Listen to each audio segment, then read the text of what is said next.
로마서 10장 16절에서 21절 우리 한 절씩 읽겠습니다. 그러나 그들이 다 복음을 순종하지 아니하였도다. 이사야가 이르되 주여 우리가 전한 것을 누가 믿었나이까 하였으니 그러므로 믿음은 들음에서 나며 들음은 그리스도의 말씀으로 말미암았느니라.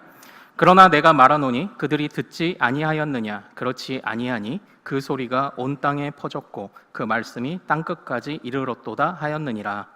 그러나 내가 말하노니 이스라엘이 알지 못하였느냐. 먼저 모세가 이르되 내가 백성 아닌 자로서 너희를 시기하게 하며 미련한 백성으로서 너희를 노엽게 하리라 하였고, 이사야는 매우 담대하여 내가 나를 찾지 아니한 자들에게 찾은 바 되고 내게 묻지 아니한 자들에게 나타났노라 말하였고, 이스라엘에 대하여 이르되 순종하지 아니하고 거슬러 말하는 백성에게 내가 종일 내 손을 벌렸노라 하였느니라. 아멘, 아멘. 자, 오늘 우리 함께 읽은 이 말씀 통해서요, 실패 속에서도 꽃은 피어난다, 실패 속에서도 꽃은 피어난다라는 제목으로 은혜를 같이 나누도록 하겠습니다. 사랑하는 여러분, 오늘 우리가 살펴볼 말씀은요, 너무나도 익숙한 말씀이죠. 믿음은 어디서 난다고요? 들음에서 난다라는 말씀입니다. 그러나 너무나도 익숙하지만 또 하나하나 찬찬히 살펴보면 굉장히 중요한 말씀입니다. 그래서 오늘은 이 말씀을 중심으로 같이 은혜를 나누고자 합니다. 믿음은 들음에서 난다는 말이 왜 중요합니까? 우리가 이 예배에 말씀이라는 것을 중심으로 예배한다는 것에 어찌 보면 중요한 근거 구절이 되기도 하고요. 그리고 또 믿지 않는 자들을 이 자리로 데려와 함께 말씀 앞에 말씀을 듣게 하는 것이 왜 중요한지, 전도의 중요성에 대해서도 또 강조할 수 있는 그런 중요 구절입니다. 오늘 이제 우리는요, 이 믿음이란 무엇일까? 지난주에 우리가 배운 것과 더불어서 믿음이란 무엇일까를 다시 한번 조금 더 한 걸음 더 나아가 살펴보고자 합니다. 그래서 믿음이란 무엇이기에 들음에서 오는 걸까? 이것을 오늘 좀 같이 해결을 해보기를 원합니다. 그리고 나서 그 안에서 또 주님이 우리를 어떻게 도우시는지까지 우리가 살펴보고 마무리를 하려고 합니다. 먼저 우리 지난주 복습을 좀 한번 해볼까요? 우리 첫 번째 화면 같이 보겠습니다. 자, 믿음이란 같이 읽습니다. 시작. 왕이신 하나님의 주권을 인정하며 정치, 경제, 사회, 문화, 교육 등 모든 분야에서 내가 주인 되고자 하는 모든 욕망을 몰아내는 것, 이것이 우리가 지난주 말씀을 통해 이 10장 초반의 말씀을 통해 살펴봤던 9절 10절을 통해 살펴봤던 믿음의 정의입니다. 사랑하는 여러분, 지난 한 주 여러분들은 어떠셨나요? 여러분의 한 주는요, 과연 정치, 경제, 사회, 문화, 교육 등 내가 처해 있는 많은 환경들 속에 내가 주인 될래 라고 말하는 내 마음과, 그리고 그러한 마음으로 만들어 놓았던 여러 시스템과 상황들을 여러분들은 몰아내시기 위해 애를 쓰셨나요? 복음은 우리에게 굉장히 구체적인 그 실천을 요구합니다. 그래서 복음은 다른 하나님을 섬기라고 말하지만 그저 하나님을 섬겨라 라고 단순히 말하지 않아요.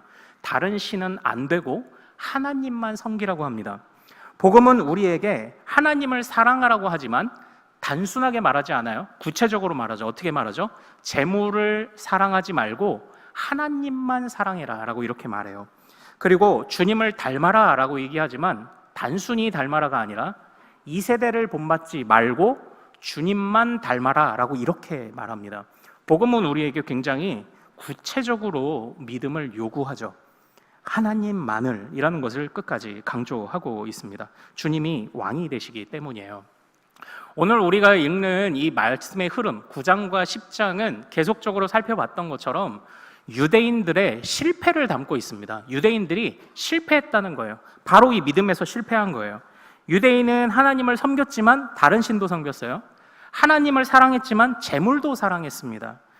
하나님을 본받는다고 했지만 그러나 이 세대 또한 본받았습니다. 그래서 그들이 실패했다고 말하는 거죠. 그래서 이 유대인의 실패라는 주제가 계속 이어지고 있습니다. 이제 이러한 흐름 속에서 참된 믿음이 무엇인지를 규정해내고 또 유대인의 실패를 통해 주님이 어떤 일들을 이루어 가시는지를 계속적으로 설명하는데요. 어떻게 보면 오늘 우리가 살펴보는 이 10장 후반부의 단락은 9장과 10장 전반부의 단락을 요약해주는 그런 본문이라고 또 볼 수도 있을 것 같습니다. 사랑하는 여러분, 믿음이 들음에서 나온답니다. 들음. 이 들음이 뭘까요? 믿음이 들음에서 나온다, 난다라는 표현에서 이 난다라는 표현이 되게 재밌는데 영어 성경은 말 그대로 come이라고 이렇게 번역을 했습니다. 믿음은 들음에서 come, 온다고 말합니다. 그런데 우리가 앞전에서 우리 9절 내가 만일 내 입으로 예수를 주로 어떻게 해요? 시인하면, 우리 지난주 박수 치면서 이거 노래로 불러봤죠. 입으로 시인하다가 단순히 그냥 입으로 주저리 읊조리다가 아니라고 말씀을 드렸죠. 뭐였습니까? 선한 싸움을 싸우다라는 그 깊은 의미가 있다고 했죠. 내가 만일 예수를 구주로 시인하며, 그 시인하고면 예수님을 붙잡기 위하여 선한 싸움을 싸우면 그 이야기 아닙니까? 그것처럼 여기서 말하는 믿음이 들음에서 난다고 할 때 들음은 단순한 들음은 아닐 거예요. 자, 그렇다면 여기서 말하는 들음은 무슨 뜻입니까? 그래서 친절히 사도 바울이 다 설명해 두었습니다. 자, 우리 로마서 10장 16절 같이 읽어볼까요? 10장 16절입니다. 같이 읽습니다. 시작. 그러나 그들이 다 복음을 순종하지 아니하였도다. 이사야가 이르되 주여 우리가 전한 것을 누가 믿었나이까 하였으니, 이 사도 바울은 이 구약에 있었던 이사야의 한탄을 지금 인용하고 있습니다. 하나님, 내가 하나님의 말씀을 전했는데 사람들이 안 들어요 라는 이 이사야의 한탄입니다. 안 듣고 무엇을 안 했다고요? 순종하지 않았다는 것을 의미해요. 그리고 나서 이제 17절과 18절이 이어지는 거죠. 우리는 이 16절을 중심으로 이 연관되는 문맥을 통해서 17절의 들음이 무엇인지 의미를 미루어 생각할 수 있습니다. 이 17절이 말하는 들음은 단순한 들음이 아니죠. 순종을 말하는 거죠. 듣고 순종하였는가? 듣고 순종하였는가? 지금 이것을 우리에게 묻고 있는 겁니다. 자, 우리 17절과 18절도 그래서 다시 한번 좀 같이 읽어보죠. 자, 시작. 그러므로 믿음은 들음에서 나며 들음은 그리스도의 말씀으로 말미암았느니라. 그러나 내가 말하노니 그들이 듣지 아니하였느냐? 그렇지 아니하니 그 소리가 온 땅에 퍼졌고 그 말씀이 땅끝까지 이르렀도다 하였느니라. 아멘. 지금 어떤 상황이냐면 내가 순종을 안 한 이유가 못 들어서라고 얘기하지 말아라 이거예요. 주님이 땅끝까지 전하셔서 다 듣게 했는데 왜 순종 안 했냐는 겁니다.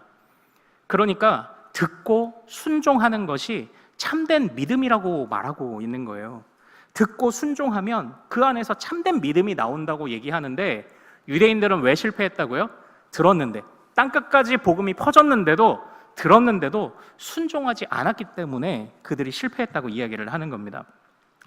또 이사야와 모세의 말을 인용하고 있는데요. 그래서 유대인들아, 너희가 실패해서 이방인들의 구원이 열렸다는 것에 관해서 이상하게 생각하지도 말고 하나님께 따지지도 말아라. 왜요? 19절과 20절 같이 읽어보죠. 자, 같이 읽습니다. 시작. 그러나 내가 말하노니 이스라엘이 알지 못하였느냐? 먼저 모세가 이르되 내가 백성 아닌 자로서 너희를 시기하게 하며 미련한 백성으로서 너희를 노엽게 하리라 하였고, 이사야는 매우 담대하여 내가 나를 찾지 아니한 자들에게 찾은 바 되고 내게 묻지 아니한 자들이 나타났노라 말하였고, 아멘. 모세는 뭐라고요? 백성 아닌 자로 너희로 하여금 시기하게 만들겠다. 이게 뭐예요? 너희 아니어도 너희가 불순종할 때 다른 이들을 얼마든지 내가 하나님의 백성 삼을 수 있다. 이 얘기를 경고하신 거죠. 또 이사야에게도 말씀했습니다. 내가 지금은 내가 찾지 않아도 내가 그들을 찾을 때가 있다고 말하는 겁니다. 그러니까 이게 구약에서는 이미 다 사실은 이방인의 구원이 예고되어 있었고 그림자로 예표되어 있었다는 거예요. 그런데 유대인들이 어떻게 했다고요? 안 들은 거죠. 안 들었습니다. 그 경고 그리고 그 주의할 것들을 안 들었다는 겁니다. 들었지만 순종하지 않았다는 겁니다. 그럼 진심으로 안 들었다는 거죠. 그래서 유대인들이 실패했다고 말합니다. 그러나 사랑하는 여러분, 사실 실패라는 것, 이 유대인들이 실패했다를 말할 때 사도 바울의 마음은 사실 편치 않았을 거예요. 왜냐하면 자기도 유대인이기 때문입니다. 이 유대인의 뼈아픈 실패를 말할 때 결코 그 마음이 편치 않았겠지만, 그럼에도 사도 바울이 이 유대인들의 실패를 언급하는 이유가 무엇일까요? 이게 실패를 그냥 실패로만 두면 이건 진짜 문제예요. 그러나 이 실패에서 믿음의 교훈을 끌어내기 위함이거든요. 이들의 실패를 보고 그리고 지금 주님께 부름받은 자들의 믿음을 다시 굳세게 만들기 위한 그런 하나님 사도 바울의 의도가 있는 거거든요. 실패를 그냥 실패로만 두면 안 되는 것입니다. 그러므로 사랑하는 여러분, 여기에서 우리는 듣고 그리고 순종할 것이 우리에게 요구된다는 바로 이런 믿음의 교훈을 받아야 합니다.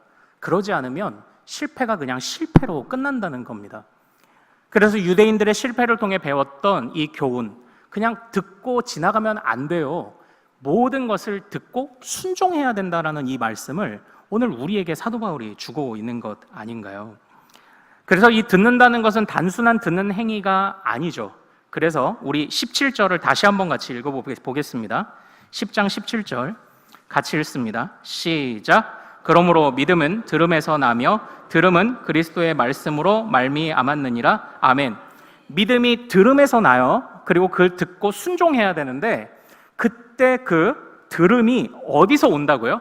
믿음은 들음에서, 들음은 어디에서? 그리스도의 말씀입니다.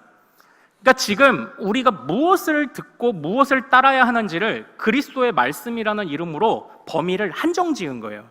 아무거나 듣고 아무거나 따르라는 게 아닙니다. 잘 분별해서 그리스도의 말씀을 듣고 그리스도의 말씀을 따르라고 이 정확하고 명확한 범위를 주고 있는 겁니다. 헛된 순종이 되지 않도록, 헛된 믿음이 되지 않도록. 그렇다면 여기서 그리스도의 말씀으로 표현한 것은 무엇인가요? 우리가 이게 10장 문맥에서 찾는 건데, 그래서 우리가 지난주에 살펴봤던 10장 9절을 다시 한번 봐야 돼요. 10장 9절, 10장 9절.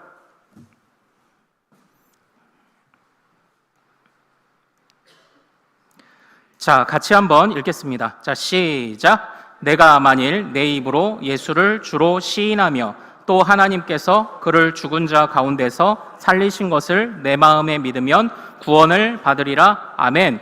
복음의 핵심이라고 말씀을 드렸어요. 예수께서 죽었다가 사셨습니다. 그런데 여기서 이 사셨다가 뭐예요?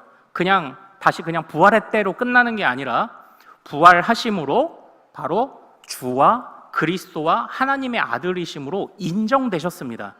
그래서 우리가 예수가 죽었다가 사셨다는 것뿐만 아니라 복음의 진정한 핵심은 뭐라고요? 그 예수를 주로 섬기는 게 핵심이라고 지난주에 우리가 말씀을 나눴죠. 그러니까 지금 무엇을 얘기하는 겁니까? 그리스도의 말씀은 뭐예요? 그리스도의 말씀, 우리에게 주님이 되시는 그리스도의 말씀이에요. 이렇게 표현해 볼까요? 왕이 주신 말씀입니다. 왕이 주신 말씀. 사랑하는 여러분, 지난주에 우리는 성경에서 말할 때 나라의 개념을 오늘날 우리가 생각하는 나라의 개념과 혼동해서는 안 된다는 것을 배웠어요. 오늘날 우리가 만약에 대통령에게 초청받아 대통령이 우리에게 이런저런 명령을 준다고 할 때 우리는 그것을 거부할 수 있는 권리가 있습니다. 왜냐? 주권이 대통령에게 있지 않아요. 국민이 세웠기 때문입니다. 그러나 성경 속에서의 나라라는 개념과 주권은 오직 왕에게만 있습니다. 왕이 우리에게 이야기를 한다면 어떻게 해야 될까요? 바로 우리가 예전에 이제 그 사극 같은 데를 보면 왕이 뭐라고 얘기하면은 전하 뭐 해달라고요? 통촉하여 주옵소서, 이제 이렇게 얘기하면서 좀 다른 의견을 피력하기도 하지만, 그러나 오늘 우리가 믿고 따르는 주님은 세상에서 가장 완벽하시고 가장 선하시고 심지어는 만물의 창조자로서 만물의 주인이신 완벽한 왕이 우리에게 말씀을 주실 때 우리가 그것을 어떻게 반응하는 것이 옳을까요? 왕이 말씀하실 때 토를 달 수가 없어요. 토를 달 수가 없다고요. 왕이 우리에게 말씀하실 때 토를 달 수가 없다고요. 그러니까 이렇게 표현해 볼까요? 오늘 주보를 보시면 묵상질문 3번이 있습니다. 우리 묵상질문 3번을 좀 같이 한번 읽어볼까요? 오늘 여러분이 믿음을 점검하시며 이 부분을 깊이 고민해 보셔야 됩니다. 자, 묵상질문 3번입니다. 주보에 같이 한번 읽겠습니다. 시작. 사실 10장은 한결같이 유대인의 실패를 다루고 있습니다. 유대인들이 듣지 않았다는 것입니다. 그런데 로마서 10장 19, 20절을 읽어보십시오. 유대인들은 단순히 듣지 않은 것이 아닙니다. 하나님이 말씀하셨어도 제대로 듣지 않았다고 말합니다. 여러분은 어떠신가요? 여러분이 듣고 싶은 말씀은 무엇입니까? 그리고 여러분이 들어야만 하는 말씀은 무엇입니까? 당신은 그 사이에서 적절한 균형을 갖고 있습니까? 여러분들은 어떠신가요? 저 같은 설교자가 항상 고민하는 것은 무엇이냐면요, 우리 성도들의 삶의 형편들 속에 삶이 힘들고 어렵기 때문에 위로의 말씀을 주어야 할 때도 있죠. 그러나 항상 위로하는 말씀만 준다면 복음이 왜곡되지는 않을까? 왜냐하면 입맛에 맞는 말씀만 주다 보면 복음이 왜곡되지 않을까 하는 염려를 사실 항상 갖습니다. 그래서 위로도 해야 되는 순간이 있지만 그와 상관없이 들어야만 하는 말씀을 선포해야 되는 순간도 있다고요. 그러니까 여러분들도 기대하는 바가 있잖아요. 내가 이번 주에 이래서 힘들었고 저래서 힘들었는데 이번 주에 왔더니 목사님 말씀이 나하고 하나도 안 맞아. 이런 생각 안 해보셨습니까? 그래서 저에게는 그게 고민이라고요. 그러나 그러함에도 불구하고 들어야만 하는 말씀이 있거든요. 왜 그렇습니까? 왕의 말씀이기 때문이에요. 토를 달 수 없기 때문이에요. 나의 상황과 형편에 상관없이 듣고 싶은 말씀만 듣는 게 왕의 말씀일까요? 아니요, 그럴 수 없습니다. 왕의 말씀은 듣고 싶은 말씀이든지 아니든지 듣고 싶은 말씀만, 아니요, 들어야만 하는 말씀도 그 균형 속에서 왕이 주시는 말씀을 판단할 수 있는 권리가 우리에게 없다는 것을 요구하는 거예요. 지금 이스라엘 백성들이 그 가치 판단을 자기들이 한 겁니다. 하나님의 복음이 편만하게 선포됐어요. 하나님은 너희 아니어도 이방인들도 이미 자신의 백성으로 삼으실 수 있다는 말씀을 구약에도 주셨지만 의도적으로 거부하며 그들은 이방인들을 멀리하는 것이 믿음이라고 생각했던 겁니다. 그러나 그들은 들은 대로, 아니 제대로 듣지 않았다고 지금 말하고 있는 것 아닙니까? 자기의 입맛에 있는 말씀만 들었다고 말하는 것 아닙니까? 그래서 안 된다고 말하는 겁니다. 그리스도의 말씀을 들으십시오. 그리스도는 우리의 왕이시지 않습니까? 주님이시지 않습니까? 주님이 주시는 모든 말씀을 가감없이 들으십시오. 그래야 믿음이 자랍니다. 그리고 순종하십시오. 지금 우리 사도 바울이 우리에게 지금 이것을 말하고 있는 것 아닙니까?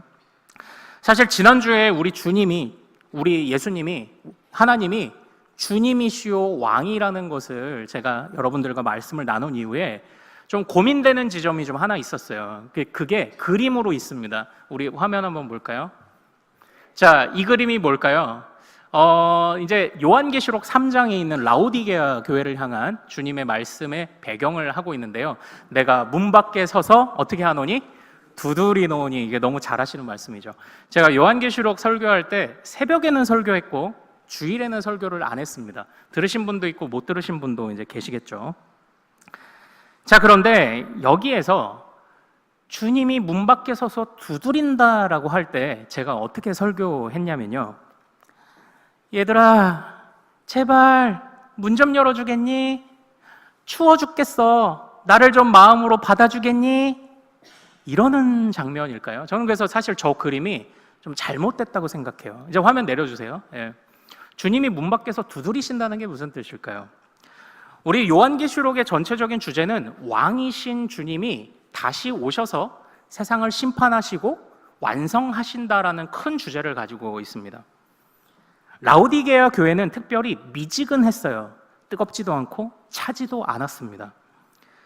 그 라오디게아 교회를 향해서 주님이 문 밖에 서서 두드리신다라고 할 때 이것이 얘들아 제발 나 좀 들여보내 주겠니가 아니라 왕이 오셔서 야 문 열어! 이렇게 미지근하게 살 거야? 내가 이렇게 명령한 적이 없는데 이러고 살 거야? 여기가 네 거야? 문 열어! 제가 이렇게 설교했어요.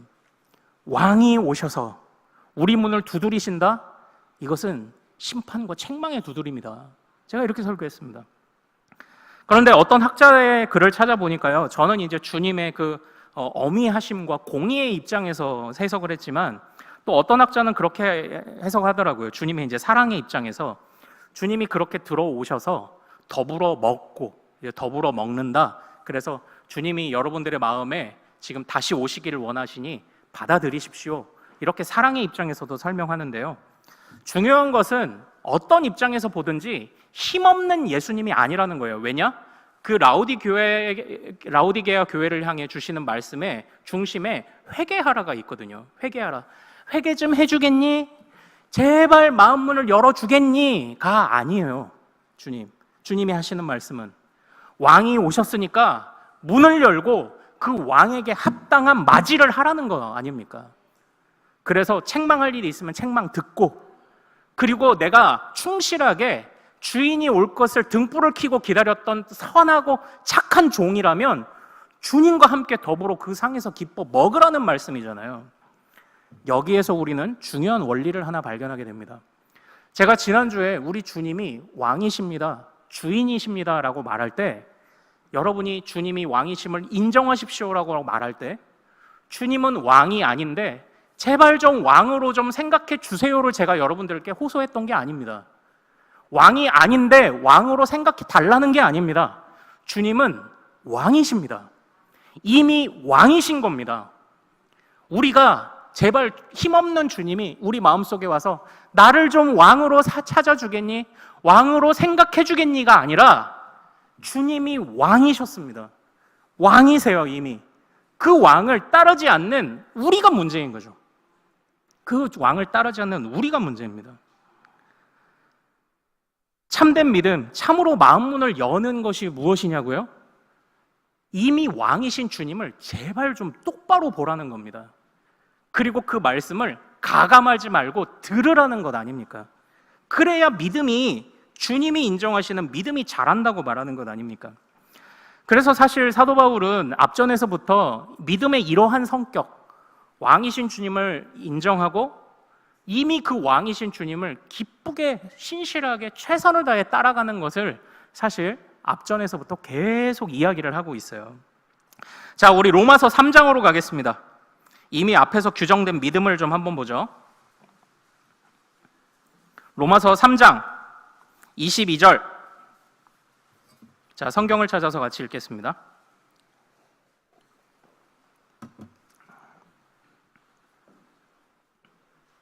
자, 로마서 3장 22절입니다. 자, 같이 읽습니다. 시작. 곧 예수 그리스도를 믿음으로 말미암아 모든 믿는 자에게 미치는 하나님의 의인이 차별이 없느니라. 아멘. 이 말씀은 우리가 다음 주에도 좀 면밀하게 다시 한번 이 말씀을 좀 해석하고 좀 분석할 텐데요. 여기에서 뭐라고요? 곧 예수 그리스도를 믿음으로 말미암아. 그러니까 하나님의 의의를 받는 통로는 예수 그리스도를 향한 믿음이 유일하다고 말합니다. 그런데 여기에서 이 믿음을 말하고 그 믿음의 성격이 어때야 되는지를 4장에서 밝히고 있어요. 4장으로 넘어가겠습니다. 4장 17절과 18절을 보겠습니다. 하나님의 의의를 입는 유일한 통로인 그리스도를 믿는 믿음이 4장에서 그 성격이 규정되어 4장 17절과 18절. 자, 같이 읽습니다. 시작. 기록된 바 내가 너를 많은 민족의 조상으로 세웠다 하심과 같으니 그가 믿은 바 하나님은 죽은 자를 살리시며 없는 것을 있는 것으로 부르시는 이시이니라. 아브라함이 바랄 수 없는 중에 바라고 믿었으니 이는 내 후손이 이같으리라 하신 말씀대로 많은 민족의 조상이 되게 하려 하심이라. 아멘. 지금 이 말씀은 창세기 15장을 배경으로 하고 있어요. 그런데 여기서 지금 말하는 바가 뭐냐면 이 아브라함이 하란 땅에서 친척 본토 아비 집에서 살다가 주님의 부르심을 받고 떠났죠. 왜 떠났습니까? 이 하란 땅이 가만히 있으면 아버지부터 조상에서부터 오던 것들 물려받아 편하게는 살 수 있을지 몰라도 그 하란 땅은 우상을 깎아 만들고 살아가던 내가 주인이었던 세상인 겁니다. 내가 주인이 있던 세상 중에 주님이 아브라함을 불러내신 거예요. 누가 주인인 세상으로요? 하나님이 주인 되시는 세상으로 불러내신 거죠. 그런데 그 세상으로 가기까지의 여정 중에는 신분이 뭐예요? 나그네인 거예요. 나그네. 그래서 그 나그네인 아브라함에게 주님이 말씀하시는 거죠. 얘야, 내가 너에게 자손을 줄 거야. 어이구, 하나님 괜찮습니다. 내 종 엘리에셀을 양자 삼으면 됩니다. 근데 주님이 말씀하시죠. 아니, 너에게서 아들이 태어날 거야. 주님, 제가 100세가 가까워져 가는 걸 모르세요? 아니, 아들이 태어날 거야. 이렇게 약속을 하십니다. 그리고 지금 나그네 신분이에요. 하나님, 나그네가 내 운명이라면 위험하지 않고 편하게나 살게 해주세요. 이렇게 기도했더니 주님이 아니야, 너에게 땅을 줄 거야. 네가 거주할 나라를 줄 거야. 이렇게 또 약속하시지 않습니까? 그런데 그 약속을 받을 때까지만 해도 이 아브라함은 손에 쥐어지는 게 아무것도 없었던 겁니다. 그러나 이 창세기 15장 6절에서 뭐라고 말하냐면 아브라함이 여호와의 그 약속을 믿으니 그것을 의로 여기셨다고 말해요. 그러니까 이렇게 표현해 볼게요. 지금 이 로마서 3장과 4장을 통해서 규정되는 믿음이 뭐예요? 주님이 주신 말씀은 아직 내 손에 잡히지 않았다 할지라도 그것이 내 것인 걸 믿는 믿음입니다. 우리가 앞전에 했던 주님이 왕이시라는 것과 같이 생각해 볼까요? 우리에게 원하시는, 주님이 원하시는 사도 바울이 고백하는 정말 구원받는 참된 믿음은 어디까지 주님을 신뢰하는 걸까요?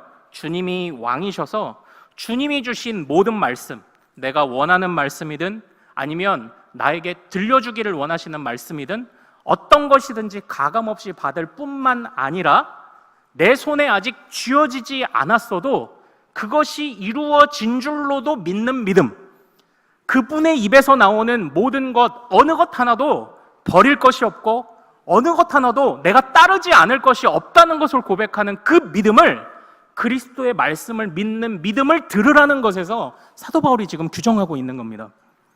사랑하는 여러분, 우리는 돌아봐야죠. 여러분들을 그 균형을 맞추고 계십니까? 여기서 이제 바로 이게 언약이라는 개념이 여기서 등장을 하는 겁니다. 이것이 언약이에요. 그래서 주님이 주신 말씀, 주님이 우리에게 주신 약속을 신실하게 따라가느냐. 이거 제가 언약이라는 걸 다음 주에 한 번 더 다시 설명을 할게요. 하나님이 왕이세요. 같이 판단할 권리가 나에게 없어요. 손에 잡히지 않아도 약속해 주시면 그냥 믿고 가는 겁니다. 그게 믿음이래요. 그 믿음이 진짜 우리를 살게 한다고 이야기를 하고 있는 것 아닙니까? 하나님의 언약에 신실한가? 하나님의 약속을 신뢰하고 있는가? 이것이 참된 믿음이라고 이야기를 하고 있지 않습니까? 그래서 지난주에 우리가 생각했던 것과 더불어 같이 생각을 해보세요. 주님이 왕이십니다. 주님이 왕이시기 때문에 이 세대를 본받지 말고 주님만을 본받아야 합니다. 다른 신을 섬기지 말고 주님만을 섬겨야 합니다. 재물이 아니라 주님만을 사랑해야 합니다. 라는 것뿐만 아니라 아직 손에 쥐어지지 않았어도 이루어진 줄로 믿습니다. 라고 말하는 그 고백. 그게 우리의 믿음이어야 하죠. 그게 우리의 믿음이어야 합니다. 사랑하는 여러분, 제가 지난주 화요일에 이제 우리 경동로에 포항 시찰회를 다녀왔어요. 시찰회에 제가 서류를 이제 한 가지를 접수를 했습니다. 그 서류가 뭐냐면 당회원 증원 청원서를 제가 제출을 하고 왔어요. 그게 뭐냐? 내년도에 직분자 선거를 하겠다는 겁니다. 그걸 미리 노회에 보고를 하게 되어 있거든요. 저는 2026년도에 직분자 선거를 할 예정입니다. 그런데 그때마다 우리가 직분자 투표를 할 때마다요, 항상 자격 논란이 생겨요. 이 사람이 안수집사감이냐, 장로감이냐, 권사감이냐, 이런 얘기가 항상 돕니다. 그래서 투표를 한 번 하면 교회가 뒤숭숭해져서 어떤 목사님은 목회를 편히 하고 싶으면 직분자를 많이 뽑지 말라고 하죠. 근데 저는 좀 생각이 다르거든요. 우리가 직분자를 투표할 때요, 그때 이런저런 자격을 논하잖아요. 근데 우리가 그때에 봐야 되는 이제 뭐 자격, 이 사람이 교회에 얼마나 잘 나오냐, 공예배를 뭐 어떻게 하냐, 기도를 얼마나 하냐, 봉사를 얼마나 하냐, 네, 그런 것들 봐야 합니다. 왜냐하면 믿음은 열매로 알아요. 그래서 봐야 합니다. 그러나 어쨌든 이 모든 직분자들, 누가 이 일을 잘 감당할 수 있느냐. 그러니까 단순하게 저 사람은 교회도 오래됐는데 저 사람은 안 뽑고 새로운 사람 뽑았고, 이런 얘기는 사실 직분자 선거에 무의미해요. 무의미하다고요. 이 직분을 누가 제일 잘 감당할 수 있느냐, 그리고 누가 그 자격을 채우고 있느냐를 봐야 되는 건데, 그 자격에서 우리가 항상 믿음을 봐야 되잖아요. 그런데 우리가 그의 겉으로 드러나는 행실들을 바탕으로 믿음을 판단해야 되는 것도 맞는데, 한 가지 약점이 뭐냐? 그분의 평소 삶을 우리가 잘 보지 않는다는 거죠. 오늘 우리가 배운 대로 따져보면 주님을 왕으로 섬기나? 이 사람이 돈을 사랑하지 않는가? 이 사람이 두 주인을 섬기지 않는가? 하나님만 섬기나? 우리 이런 것들 봐야 되거든요. 그리고 아직 손에 쥐어지지 않았어도 주님 주신 약속을 신뢰하느냐? 이걸 종합적으로 보려면 교회 안에서의 모습만을 가지고는 안 되죠.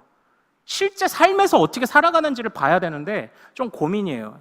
어떤 기준으로 이것을 평가할 수 있을까? 스스로 고백문을 쓰게 할까? 고민이 있기는 합니다만 중요한 것은 실제 그 삶 속에서 주님을 왕으로 섬기는가? 손에 쥐어지지 않았어도 그 약속을 신뢰하는가를 어떻게 판단할 수 있을까? 제가 이게 고민이에요. 내년도 선거할 때에 제가 이걸 물을 거거든요. 그리고 먼저 직분 받으신 분도 이것에 관하여 끊임없이 자기 자신을 하나님 앞에 점검하셔야 됩니다. 나는 주님의 말씀을 가감없이 따르는가? 손에 아직 잡히지 않았지만 그 약속을 신뢰하는가? 우리가 모두가 물어야 하는 겁니다. 그래서 이게 구체적으로 나타나고 하기까지는 좀 더 시간도 걸리고 고민이 많아야 하지만 제가 좀 생각한 바가 있어요. 아직 손에 잡히지 않았어도 신뢰하는 믿음이 이 사람에게 있는가? 그런 사람은 항상 감사하겠다. 입술에 항상 불평불만이 많은 분은 저는 그런 분 뽑고 싶지 않습니다. 그런 분은 직분자로 오히려 해를 끼쳐요. 이 사람이 항상 감사하는가? 그리고 말과 행실로 덕을 끼치는가? 제가 이런 것들을 좀 봐야 되겠다는 거죠. 왜냐? 그게 로마서가 가르쳐주는 믿음이니까. 주님을 왕으로 섬기는가? 보이지 않지만 이미 얻은 줄 믿고 지금 내 상황과 형편은 어려움도 많고 실패도 있고 내가 남들 보기에는 이것밖에 안 되는 것 같고 하지만 그러나 우리를 향한 주님의 약속을 신뢰하며 낙심하지 않고 항상 감사하며 달려가는가? 제가 이것을 봐야 한다고 지금 결심을 했어요. 그래야 진짜 믿음이잖아요. 우리 안에 믿음이 충실한 자들을 이렇게 세우면 우리 교회 멋있지, 진짜. 이런 사람이 믿음으로 직분자들이 세워지면 우리 교회 진짜 멋있죠. 그러나 사랑하는 여러분, 여러분들은 지금 저의 말씀을 약 30분간 따라오시면서 그래, 저게 믿음이지 하지만 목사님, 오늘 설교의 제목인 실패 속에서 꽃은 언제 피어납니까? 이제 이것을 이제 질문을 해야 되는 이제 그런 상황이 됐어요. 사랑하는 여러분, 제가 이 믿음, 바른 믿음을 강조하고 싶어요. 저도 여러분도 이 믿음을 따라가기를 원해요. 그러나 우리는 11장, 로마서 11장 1절과 2절을 읽어봐야 됩니다. 자, 로마서 11장 1절과 2절 같이 한번 읽어보죠. 여기 중요한 말씀이 등장을 합니다. 자, 같이 읽습니다. 시작. 그러므로 내가 말하노니 하나님이 자기 백성을 버리셨느냐? 그럴 수 없느니라. 나도 이스라엘이니요 아브라함의 씨에서 난 자요 베냐민 지파라. 하나님이 그 미리 아신 자기 백성을 버리지 아니하셨나니 너희가 성경이 엘리야를 가리켜 말한 것을 알지 못하였느냐? 그가 이스라엘을 하나님께 고발하되 지금 이 얘기가 뭐냐면 그래, 유대인이 실패했다. 믿음에서 실패했다. 그래서 하나님이 이방인을 부르셨다. 그런데 그렇다면 하나님이 유대인을 버리셨을까? 지금 이걸 묻는 거예요. 유대인의 실패를 뼈아프게 고민하면서 그래도 그걸 합력하여 이방인들의 문을 여는 데 사용하신 하나님을 찬양도 하지만 그렇다고 해서 유대인들이 실패는 했을지언정 버려지진 않았다고 말해요. 2절에 나와 있는 예가 뭔가요? 구약의 엘리야 시대에 모두가 하나님 앞에서 돌아섰지만 그 중에 7,000명의 남는 사람을 두셔서 그들을 씨앗으로 이스라엘을 다시 세워 가시려는 하나님의 놀라운 인도하심이 있었다는 것을 기억하라는 겁니다. 그러므로 사도 바울은 실패를 말하고 절망하고 끝나지 않아요. 실패 속에서도 하나님이 우리를 포기하지 않고 견고한 믿음을 향해 이끌어 가심을 지금 한결같이 이야기를 하고 있는 겁니다. 사랑하는 여러분, 오늘 이 부분은 어떻게 보면 구원의 실패입니다. 이스라엘 백성들이 구원에 실패했다. 그러나 우리는 인생의 실패에 관해서는 어떤가요? 사실 더 쓰죠. 예. 내가 구원에 실패했다보다 어떤 분들은 인생 걸음에서 실패했다가 더 쓰게 느껴질지도 모르겠습니다. 그러나 이 인생의 실패라는 것이요, 어떻게 오는 걸까요? 우리에게. 물론 우리가 게을러서 실패한 거면요, 그건 죄예요. 그건 책망받아야 됩니다. 그러나 이 로마서가 가지고 끊임없이 이어오던 가르침이 뭐예요? 이 세상은 죄와 사망의 영향력 아래에 있다는 겁니다. 죄와 사망의 영향력, 곧 내가 주인 되고자 하는 영향력들로 인해서 원치 않아도 죄가 주는 영향력에 빠져 들어가는 경우들이 있다고 말하는 겁니다. 저는 이게 중요한 실패의 원인이라고 봐요. 우리가 이미 그걸 겪었죠. 원치 않는데 실패가 오는 거예요. 바로 뭐죠? 이미 겪었잖아요. 코로나 때가 그랬잖아요. 내가 원하지 않았는데, 내가 원하지 않았고 내가 하지 않았는데 실패할 수밖에 없는 거예요. 코로나 같은 상황이 있는 겁니다. 죄가 우리를 그렇게 끌어당기는 거예요. 그러나 하나님께서는 그렇게 넘어진 자들을 그냥 버리셨느냐를 묻는 겁니다. 하나님은 우리의 왕이셔서 우리에게 순종과 믿음과, 내가 한 번 약속했고 말했으면 잠자코 듣고나 있지 왜 딴소리해? 라고 책망도 하시지만, 그 왕이신 주님은 너무나 좋은 아버지이시고 우리를 고와 같이 버려두지 않으시는 하나님이시기 때문에 우리의 실패를 책망하실지언정 버리시지는 않는다는 것을 이 11장 1절 2절에서 이야기하고 있는 것 아닙니까? 사랑하는 여러분, 그래서 저는 오늘 우리가 쓴소리를 들어야 됩니다. 내 믿음이 정말 주님 앞에 온전한 믿음이냐를, 이 쓴소리를 들어야 합니다. 그러나 실패로 여겨지고 후회가 되고 회개해야 되는 그 순간에 좌절하지 마십시오. 믿음이 들음에서 난다는 것은 무엇을 의미하는 건가요? 믿음이 내 스스로의 힘으로 나지 않는다는 거예요. 외부로부터 누군가의 도움이 없으면 믿음이 스스로 생겨날 수 없다는 겁니다. 누군가가 들려주어야 돼요. 누군가가 도와주어야 돼요. 그래야 믿음이 생겨나요. 이것이 우리의 영적인 현주소죠. 그래서 주님께서 우리를 향해서 말씀하시는 것 아닙니까? 책망도 하시지만 그러나 너희들 혼자 힘으로 안 될 거야. 그래서 죄와 사망이 지배하는 원리들 속에 어쩔 수 없이, 또는 개인의 무력감과 무기력함으로 실패하는 한이 있더라도 이제부터 어떻게 우리를요? 하나님의 은사와 은혜로 우리를 다루기로 작정하셨잖아요. 실패를 실패로 두지 않으시겠다는 하나님의 약속이 같이 가요. 하나님의 언약 속에. 우리가 그것을 신뢰하는 겁니다. 그것을 따라가는 거죠. 바른 믿음을 갖기 위하여 우리가 주님 앞에 헌신하고, 그러나 또 실패하는 순간에 우리의 좋은 아버지를, 나를 고와 같이 버려두지 않으실 아버지를 또 붙잡고 기대하는 겁니다. 그 은혜를 기대하는 겁니다. 그래서 원치 않는 실패 속에서 넘어진 자들을 향해 베푸시는 하나님의 그 선한 약속을 믿는 거죠. 어떻게 해요? 아직 내 손에 주어지지 않았어도 그 약속을 믿는 겁니다.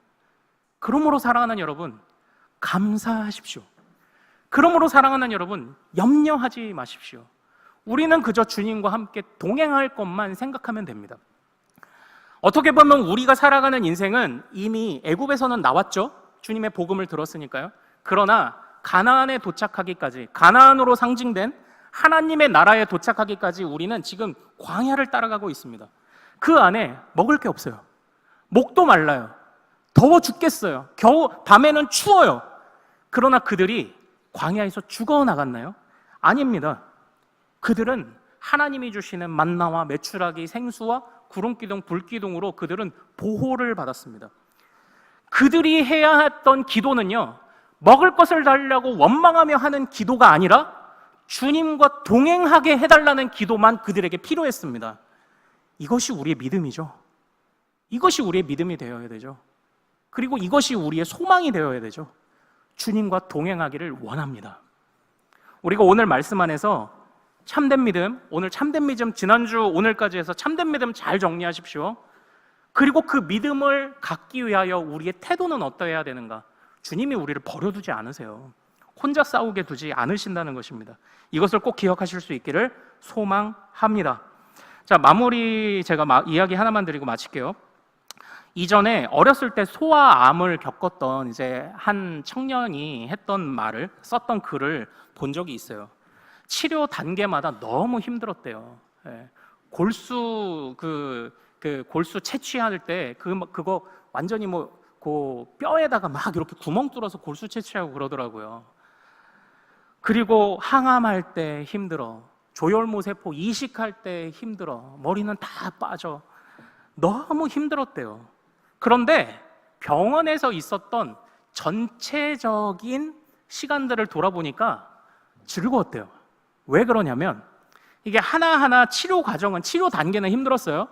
그러나 전체적으로 볼 때 엄마랑 그 좁은 침대에서 둘이 같이 누워서 엄마 품에 안겨 잤다는 거예요. 그리고 엄마랑 일평생 내가 이렇게 많은 이야기를 언제 또 나눌 기회가 있겠느냐 싶을 만큼 엄마가 책도 읽어주고, 그리고 엄마랑 참 많은 얘기를 했대요. 나는 이제 좀 그래도 제법 컸다고 생각했는데 엄마가 맛있는 것도 사주고 떠먹여줬대요. 그렇게 전체적으로 볼 때는 엄마와 함께 했던 기쁨이 너무 커서 치료 과정은 힘들었는데 전체적인 이미지는 자기에게 좋게 남았다는 거예요. 저 대단하죠. 이분이 믿는 분인지 아닌 분인지는 모르겠지만 이런 고백을 할 수 있다는 게 얼마나 참 대단합니까? 사랑하는 여러분, 우리 인생의 마지막에 우리도 하나하나 우리의 살아온 날들을 보면 어려움도 좀 있었고 고난도 좀 있었고 죽을 만큼 힘도 들었고 원치 않는 실패에 몸부림치는 날도 있었지만, 그러나 우리 인생을 전체적으로 돌아보며 와, 하나님과 동행해서 좋았다, 우리가 이것을 말할 수 있는 인생이 되면 얼마나 좋을까요? 그 삶이 믿음으로부터 출발하는 줄로 믿습니다. 주님께 인정받는 믿음으로 나아갈 수 있기를 소망합니다. 자, 우리 같이 찬양하고 기도하죠. 아직 우리는 손에 쥐지 않았어요. 보이지 않아요. 그러나 주님이 싹이 나고 열매 맺고 꽃이 피게 하실 줄 믿습니다. 우리 같이 찬양하며 기도하겠습니다.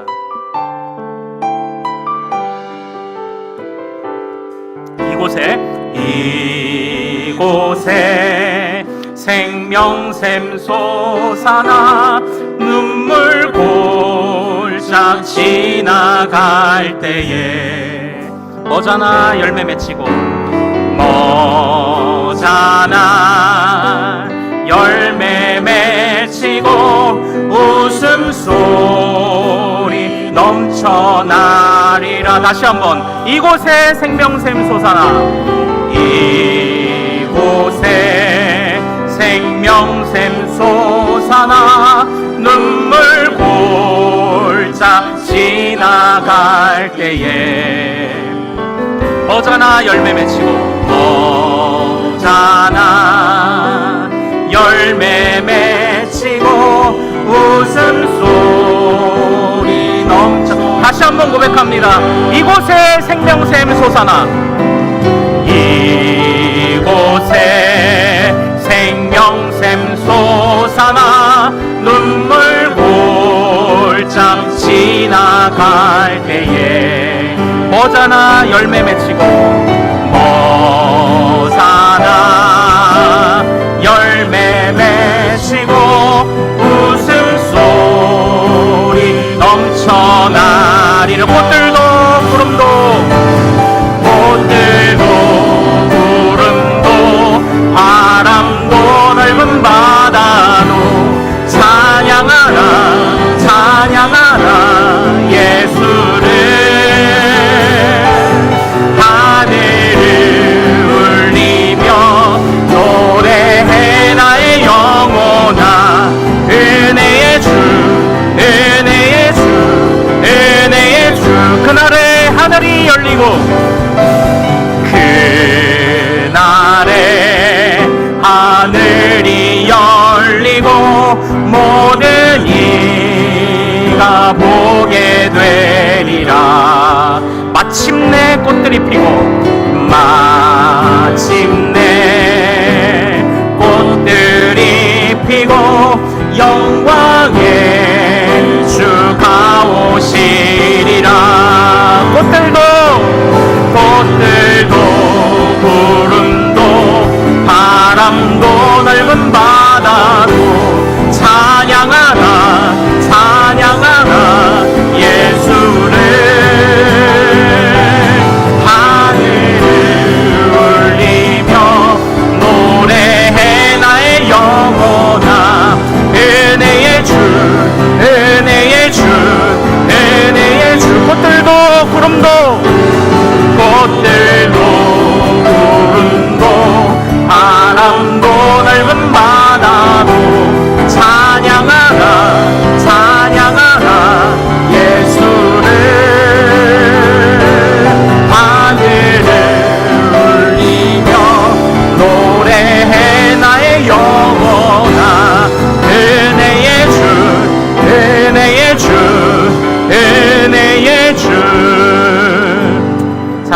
여러분, 우리 이 시간 같이 말씀을 붙잡고 기도하기를 원합니다.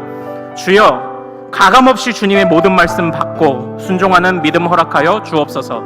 아직 내 손에 잡히지 않았어도 주님의 약속을 신뢰하는 믿음을 허락하여 주옵소서.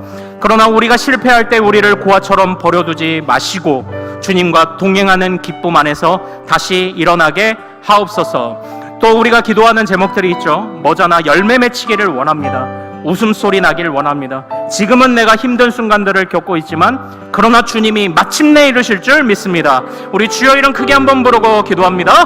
주여!